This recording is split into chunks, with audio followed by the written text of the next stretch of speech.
Great Pyramid of Giza, Egypt.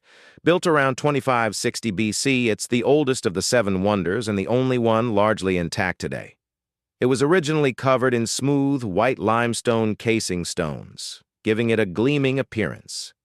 Hanging Gardens of Babylon, Iraq, Assyria. Its existence is debated among historians, with some theories suggesting it was actually located in Nineveh. The gardens were supposedly built by King Nebuchadnezzar II for his homesick wife, Amytis of Media. Statue of Zeus, at Olympia, Greece. Created by the sculptor Phidias around 435 BC, the statue depicted the Greek god Zeus seated on a throne. It was housed in the Temple of Zeus at Olympia and was considered one of the greatest achievements of Greek art.